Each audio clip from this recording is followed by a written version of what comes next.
Hello, salutations respected viewers. I'm George from Ireland. I'm in Richmond Park, London, and you can see the wild deer here. So they've been here for centuries. So Richmond Park was a royal hunting ground. Henry VIII hunted here, so did many previous monarchs. And the public been allowed in since the reign of King George III. And indeed on the gates it's got his monograph to indicate he's the one who allowed Joe Common to come in and perambulate along here, not to hunt the quadrupeds, by the way.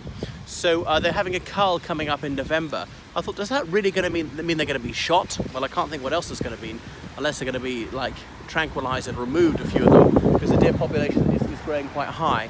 So certain times of year the deer are very jittery, so don't go near them, especially if you see a doe with a fawn. Don't approach her because she'll be much more aggressive than a stag.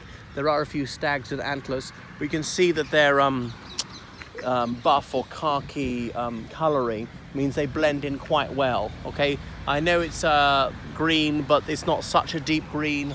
Often there are ferns, what else I say, sedge, various bushes which are more tawny in colour.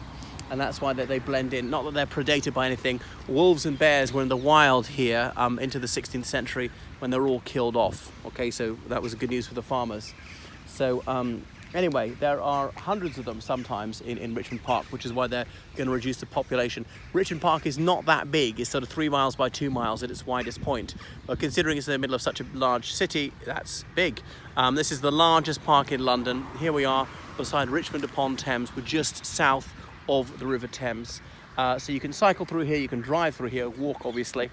You're not allowed to play ball games. People occasionally do, but you can see it's very rough, undulating land, which makes it fairly unsuitable for them.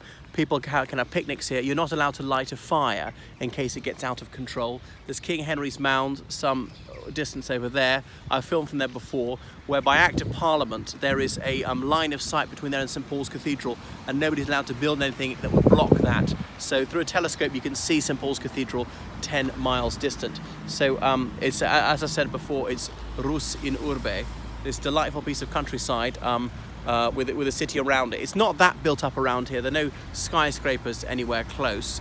So we've got Richmond upon Thames to the north, Kingston upon Thames to the south, bounded by the Thames itself just to the west, and the village of Ham, and over there are areas like Putney and I can't think Wimbledon. So anything else to say about Richmond Park? Yeah, well worth a visit. Open 24 hours. Obviously it's quite a low speed limit here. And anything else I should point out? I don't think so.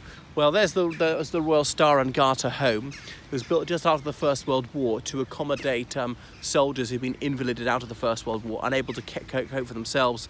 They were restricted to a bath chair, as they would have said in those times. They'd lost limbs, they'd been blinded or deafened or whatever. Although the blind tended to go to St Dunstan's home, which still exists for former British military personnel who are blind. But anyway, in the 90s that was sold off. It was no longer thought to be fit for its original purpose. There weren't so many ex-soldiers who were disabled through their duties anymore, and it's been turned into luxury flats. So that's that. Bruce Reynolds' father worked at the Star and Garter. I'm not sure if it means this one or there's a pub of the same name in Putney, very close to where they live, the Star and Garter. It refers to that order of chivalry. Chivalry is to do with a knight, chevalier, a knight in French. And so as an honour, the monarch could invest somebody into an order of chivalry. And there are various orders, the Order of the Garter, for example. And on one with a symbol, the star and the garter, as in a lady's garter around her leg. Because some lady's garter fell down, and I think it was King Edward the First picked it up to her. People might have thought that it was a saucy thing to do, as though he was trying to seduce her. But he said, no, absolutely not. This is a completely honourable thing to do. That's why he said, "On y soit qui mal y pense." Shame upon him who thinks badly of it. That's one of the mottos of the British royal family. On y soit qui mal y pense. So that's what the Star and Garter refers to. And the Order of the Garter still exists. They put OG behind their name, Knights of the Garter. They have some ceremony in St George's Chapel, Windsor, every so often. So for the great and the good, for example, Lord Butler of Brockwell, the erstwhile head of the civil service, he was in it. King Juan Carlos II of Spain, Juan Carlos I of Spain, he was in it. All right, that's probably enough from Richmond Park.